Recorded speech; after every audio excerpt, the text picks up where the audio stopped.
Bienvenidos latinos y latinas. Nuestro planeta se encuentra en esa encrucijada que la historia mundial ha reconocido como la que lleva al caos o al descubrimiento de nuevos paradigmas.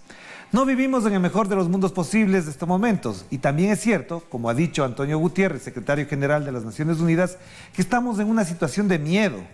Miedo que puede paralizar y también limitar cualquier tipo de acción. La mayor potencia militar amenaza y atormenta y ahora quiere imponer miedo en América Latina. Y al mismo tiempo desprecia el multilateralismo, la cooperación y, por supuesto, de hecho, la solidaridad. Para analizar este momento crítico del planeta nos conectamos hasta Nueva York con la presidenta de la Asamblea de las Naciones Unidas, la ex canciller ecuatoriana María Fernanda Espinosa. Bienvenidos todos y bienvenida María Fernanda. ¿Qué tal? Saludamos desde acá, desde la mitad del mundo. ¿Qué tal? Encantada, Orlando, encantada de estar aquí en Telesur y con ustedes en esta ocasión. Un saludo desde Nueva York. Muchísimas gracias y por supuesto también felicitaciones por el trabajo desarrollado. Y la primera pregunta que tendríamos que plantearnos es que evidentemente en estos momentos los retos de las Naciones Unidas, de los Estados, son la paz mundial, la seguridad, el desarrollo sostenible y por supuesto también los derechos humanos. Y en relación a esto habíamos visto una declaración del secretario de las Naciones Unidas en la que dijo que lo que ahora más tensa al mundo es el miedo. ¿Es así o no, María Fernanda? Bueno, efectivamente, esos tres pilares son los que constituyen la Carta Fundacional de las Naciones Unidas. La Carta establece tres pilares: el pilar de paz y seguridad, el pilar de desarrollo y el pilar de derechos humanos. El tema es que ninguno de esos tres pilares puede existir por sí solo, es decir, hay una relación estrecha entre el derecho al desarrollo de los pueblos, entre el ejercicio de sus derechos humanos y ambientes pacíficos y seguros para que las sociedades se puedan desarrollar. Por lo tanto, no podemos dedicarnos a uno solo de estos temas sin abordar los otros dos. Esta mirada integral, holística, es lo que propone las Naciones Unidas y lo que yo he propuesto desde la presidencia de la Asamblea General, y por eso he escogido 7 prioridades para este año de trabajo. El tema del miedo, yo creo que efectivamente no estamos viviendo el mejor momento en el escenario internacional. Existe una gran frustración, existe también miedo al futuro, miedo a lo que puede venir, porque lamentablemente pues estamos en siendo testigos del resurgimiento de posiciones de extremo nacionalismo, de xenofobia, de narrativas basadas en el odio, y eso sabemos que es un caldo de cultivo absolutamente, yo diría absolutamente nocivo para la construcción de sociedades pacíficas, sostenibles, igualitarias. Así es que las Naciones Unidas son la casa del multilateralismo, la casa, el lugar donde se acuerdan políticas, normas que alimentan el derecho internacional. Eso es lo que hacemos en la Asamblea General y precisamente nos toca responder a un contexto que quizá en este momento no es el más favorable. Tenemos un mundo cada vez más interdependiente, pero nuestras capacidades de responder son cada vez más fragmentadas, menos cohesionadas, y por eso el rol de las Naciones Unidas, de la Asamblea General, es quizá más relevante de lo que fue en la década pasada. Claro que sí, pero también hay un elemento que es importante señalar ahora, que se ha superado relativamente las situaciones. Por ejemplo, en Siria se agudiza la situación, en Yemen, pero parece que se abren otros frentes de tensión, de miedo y hasta de conflagración. Entonces le pregunto, Presidenta, ¿cómo entender en este panorama en el que se está hablando de miedo lo que amenaza en América Latina alrededor de una crisis desatada desde afuera para Venezuela? Bueno, yo diría que hay una de cal y una de arena. Vemos que, por ejemplo, existe un avanzado proceso de diálogo y voluntad política en el conflicto de Afganistán, que es un conflicto también de larga data. Vemos que se está avanzando en un proceso de cese al fuego en Yemen. Vemos que la situación siria muestra señales de progreso. Existen diálogos que se están gestando en este momento, muchos de ellos bajo los auspicios de las Naciones Unidas. Ahora pues estamos enfrentando una situación bastante compleja en Venezuela y el llamado que ha hecho las Naciones Unidas es a una solución política y pacífica para devolver la calma, la tranquilidad y la armonía a los venezolanos y venezolanas. Para eso están las Naciones Unidas precisamente, y como digo, hay situaciones que se han profundizado, pero otras situaciones que al parecer buscan caminos y dan luces de esperanza de que efectivamente se va a poder lograr una paz definitiva y duradera. Ojalá eso ocurra en Afganistán. Vimos el año pasado un ejemplo muy exitoso entre Eritrea y Etiopía, que tenían un largo conflicto de muchos años y que con la voluntad política y el apoyo de Naciones Unidas lograron un acuerdo de paz que yo creo que ha sido tremendamente importante. Por supuesto, avancemos en el otro elemento que me parece importante a propósito de lo que pasa en Venezuela y lo que sucede en el resto del mundo, porque parecería que en este miedo del que habla Guterres tiene que ver con el impulso y también la expansión de unas corrientes de nacionalismos muy extremos, y esto de alguna manera es motivo de preocupación y de enfoque temático e institucional de las Naciones Unidas. Por supuesto, yo creo que no hay que olvidar la historia, Orlando. Las Naciones Unidas fueron creadas luego de la Segunda Guerra Mundial precisamente como una vacuna, como un antídoto para evitar que cometamos los mismos errores que llevaron a las dos guerras, que fueron guerras sangrientas, devastadoras para muchos países que estuvieron involucrados en esas guerras. Cuando se redacta la Carta Constitutiva de las Naciones Unidas, pues precisamente es para contrarrestar cualquier amenaza, cualquier elemento que pueda desencadenar una gran tercera guerra. Y eso fue realmente lo que movió a la humanidad a comprometerse, a firmar la Carta en San Francisco, en este mismo país. Y luego, en 1948, la redacción de la Declaración Universal de los Derechos Humanos enfocada en la dignidad, ¿no?, y en la seguridad de las personas. Así es que esos dos instrumentos, esas dos herramientas, precisamente están diseñadas como antídoto, ¿no?, para evitar cualquier exacerbación, por ejemplo, narrativa de odio, cualquier forma de xenofobia, cualquier forma de discriminación en el mundo. Y lamentablemente vemos que en muchos lugares hay un resurgimiento de esos nacionalismos extremos, de esos populismos exacerbados que pueden en determinado momento convertirse en un peligro para las democracias, en un peligro para la vida en armonía en las sociedades, un peligro para la paz y la seguridad. Por eso, cuando se habla del multilateralismo, no es una opción, es una obligación, es decir, un liderazgo global, acciones colectivas y compartidas para hacer frente, por ejemplo, al tema del terrorismo, al tema del delito transnacional organizado, al tema de la trata y tráfico de personas, al tema de la migración, al tema del cambio climático.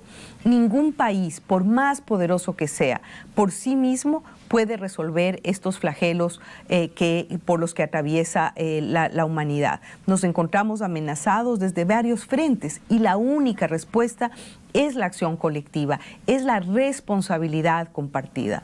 Y muchas veces, Orlando, se dice o apoyamos el multilateralismo o miramos el interés nacional. ¿Cuál de las dos? Pues las dos a la vez, por supuesto. La clase dirigente, la clase política tiene la obligación de responder a las necesidades de sus mandantes, de sus pueblos, por supuesto. Para eso están también los Objetivos de Desarrollo Sostenible, nuestra Agenda 2030, para ver temas de desigualdad, de combate a la pobreza, de reducción de las brechas de desigualdad, en fin. Y a la vez también está la obligación que tenemos de apuntalar y de aportar a resolver los problemas que tienen carácter transfronterizo. Por ejemplo, el tema de la migración, el tema de los refugiados, por ejemplo, el tema del cambio climático, que es en este momento otra de las amenazas existenciales que tiene la humanidad.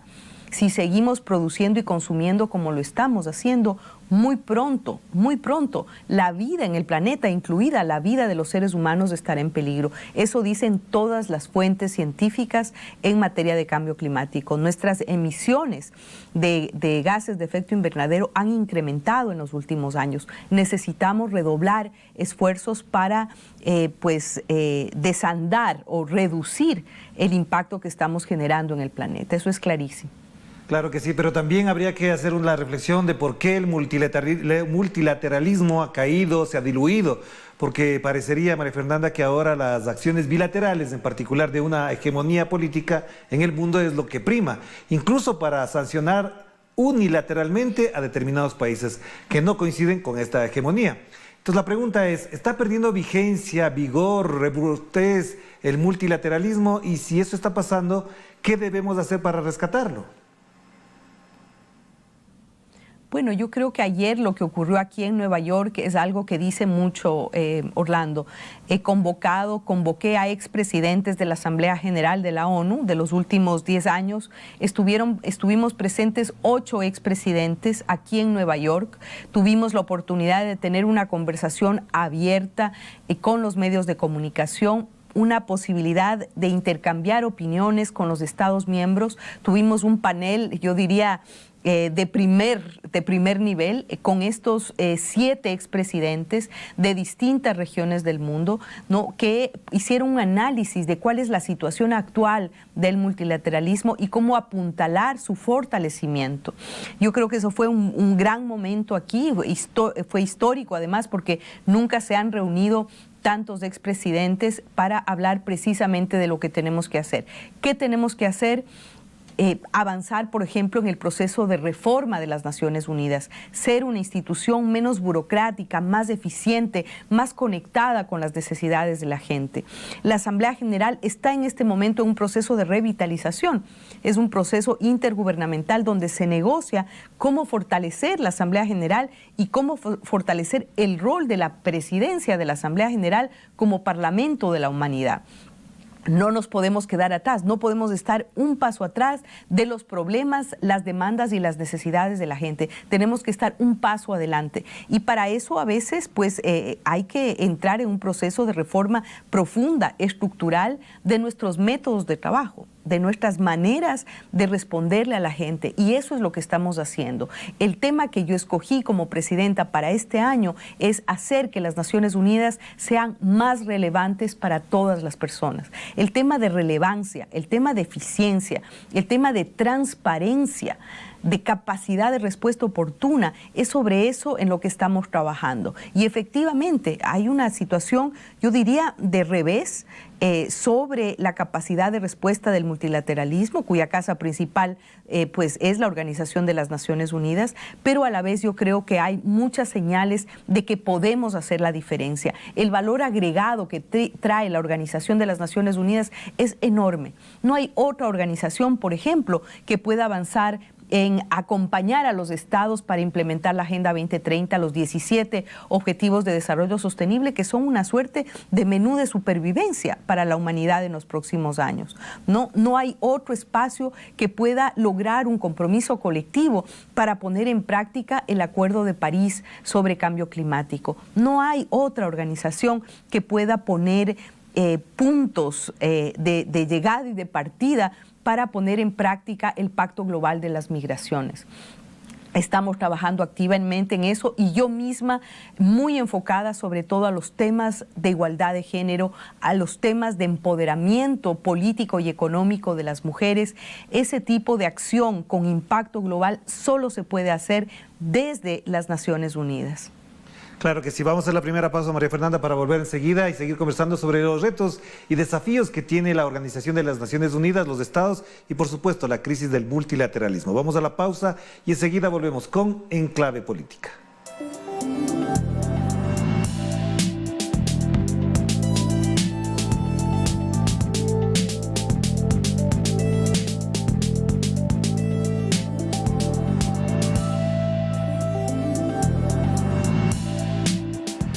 Estamos de vuelta aquí en Clave Política a través de Telesur, la señal informativa de América Latina.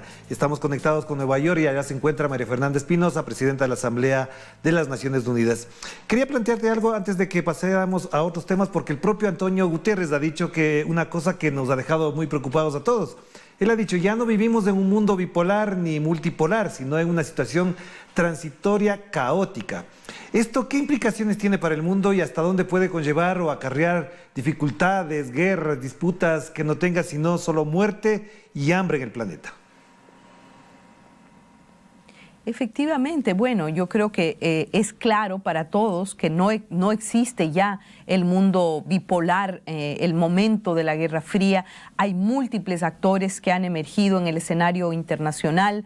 Tenemos economías en transición que son tremendamente poderosas y actores fundamentales en el nuevo ajedrez político internacional. Eso es clarísimo.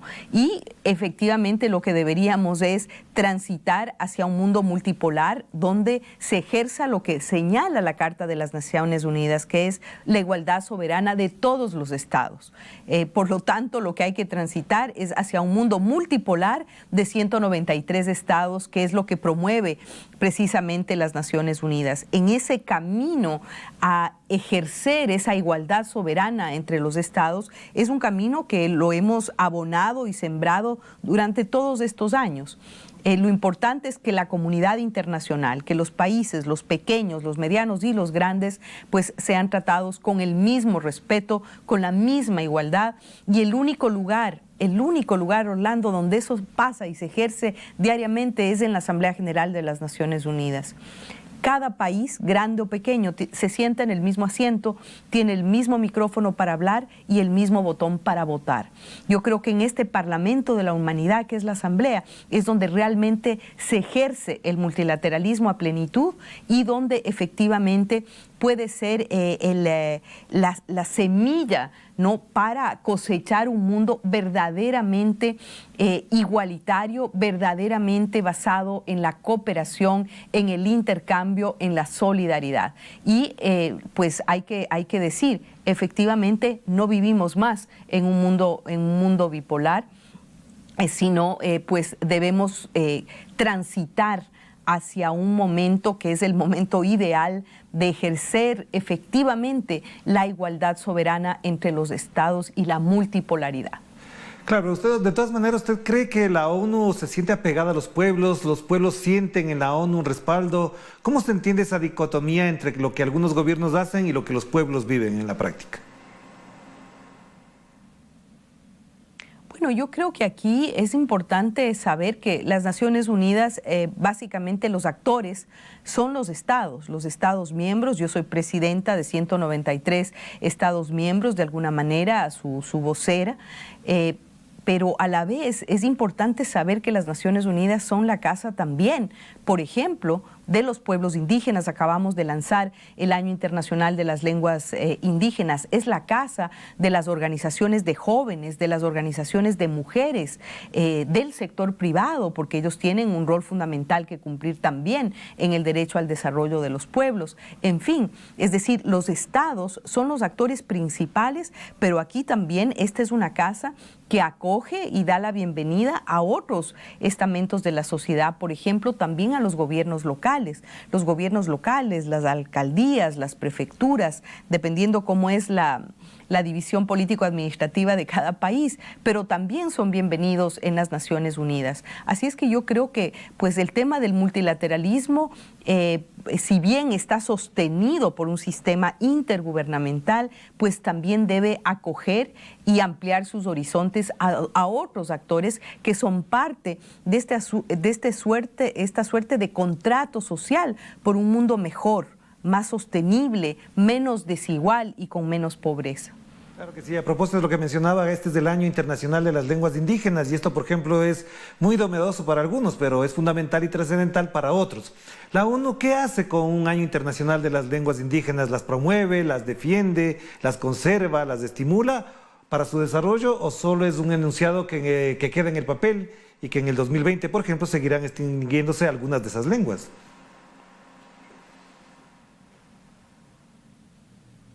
Bueno, es dolorosa la situación, Orlando. Precisamente por eso la ONU lanza este Año Internacional de las Lenguas Indígenas, la instancia de la ONU que se va a encargar de coordinar los trabajos, de acompañar a los estados en sus esfuerzos, es la UNESCO.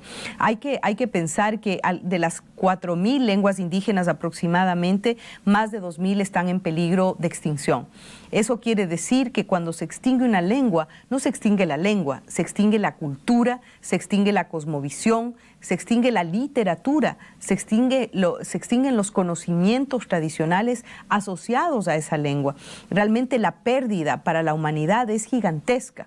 En términos, yo diría, es un imperativo moral afianzar, sostener, cuidar, proteger, difundir las lenguas indígenas. Y ventajosamente en el lanzamiento del Año Internacional tuvimos una fuerte presencia de organizaciones indígenas aquí en la ONU que están muy, yo digo, apropiadas de este tema, pero también vimos a muchos estados manifestando su compromiso de trabajar activamente. Hay algunos estados que están proponiendo que un año no es suficiente, que tenemos que pensar en una década de las lenguas indígenas en el seno de las Naciones Unidas. Así es que si los estados así lo requieren, pues se avanzará en ese sentido. Ahora lo importante es que en cada país, a nivel nacional, haya una apropiación de este año internacional y que el rol activo de las organizaciones, de los pueblos indígenas, de todo el mundo, pues esté en la vanguardia de las acciones de protección, de mejorar la educación bilingüe, de sistematizar estas lenguas, de hacer que las nuevas generaciones aprendan las lenguas indígenas para mantenerlas vivas y para mantener viva la cultura, que la forma de transmisión de las culturas es efectivamente la lengua. Así es que esto es muy, muy importante. Estaremos trabajando activamente todo este año con la UNESCO en esta dirección. Claro que sí, pero pasando a otro tema, ¿hasta dónde la codicia, las necesidades económicas a veces exacerbadas de las potencias como Estados Unidos, Rusia, China y otras más están trastocando el equilibrio climático, ecológico, ambiental del mundo? ¿Y hasta dónde estas potencias se consideran o se autogestionan como responsables de los efectos que tiene esto? Y también la pregunta que me gustaría hacer es ¿hasta dónde pueden contribuir junto con las Naciones Unidas a que no destruyamos más el planeta? Bueno, yo creo, Orlando, a veces tendremos a hacer un análisis muy simplista, ¿no? De que existe una gran división entre el norte y el sur y que hay un sobreconsumo que está alojado en el norte y que ahora con la nueva geopolítica, pues entonces los culpables del deterioro ambiental están en un lado y en otro. Lo cierto es que, como dice la Convención de Cambio Climático, existen responsabilidades comunes pero diferenciadas de acuerdo a la huella ecológica de cada país, de acuerdo a lo que contribuye cada país en materia de emisiones, por ejemplo, en el caso del cambio climático, pero en general en el caso del sobreconsumo de bienes y servicios ambientales. Entonces, ¿qué es lo que ocurre? La ONU precisamente sirve para que exista este esfuerzo colectivo por avanzar a una economía descarbonizada, es decir, a una economía verde, a una economía que permita pues detener el acelerado proceso de deterioro ambiental y el acelerado proceso de incremento de las temperaturas que sería devastador para las economías y la vida y la supervivencia de muchas especies, entre ellas obviamente la especie humana. Entonces, ¿qué es lo que está ocurriendo? En Estados Unidos, que usted mencionaba, en Estados Unidos, si bien en este momento el gobierno no está listo ni presto a asumir las responsabilidades del Acuerdo de París, pero ¿qué está pasando? Que las ciudades y los estados aquí en Estados Unidos están asumiendo esos compromisos. Por ejemplo, California, que es, me parece que como la quinta economía del mundo, solamente el estado de California está haciendo lo suyo. El estado de Nueva York, la ciudad de Nueva York, donde ahora vivo, precisamente se están sumando al Acuerdo de París. Eso es, yo pienso que muy importante el rol de los gobiernos locales. Lo otro es, por ejemplo, si hablamos de China. China es uno de los países que más está invirtiendo en un proceso de reconversión tecnológica. Están muy comprometidos con una transición energética hacia energías renovables, una enorme inversión. Lo mismo pasa con la India. Recordemos que todo lo que pasa en la India sacude al planeta por la población que tienen países como China o como India, ¿no? En el caso de India, 2.2 billones de personas. Es un país que está absolutamente comprometido, igual a través de esta alianza solar, de transitar hacia uso de energías alternativas. Es decir, cada país está haciendo lo suyo, pero falta aún más. Tenemos que generar un compromiso compartido y sobre todo un espíritu de solidaridad, pero de solidaridad concreta con financiamiento para los pequeños estados insulares en desarrollo, que son los más vulnerables al cambio climático. Vemos, por ejemplo, Dominica, que está en el Caribe de América Latina, ¿no? En 48 horas de una gran tormenta y lluvia pierden el 80% de su infraestructura. Son millones los que se han perdido por los efectos devastadores del cambio climático. Entonces, incluso es un buen negocio generar las medidas necesarias para prevenir y combatir el cambio climático y para generar mayor resiliencia en nuestras sociedades. Para eso hay un compromiso que es el Fondo Verde Climático, 100.000 millones de dólares al año para inversión en mitigación y adaptación al cambio climático, sobre todo para los países más vulnerables, para los pequeños estados insulares en desarrollo.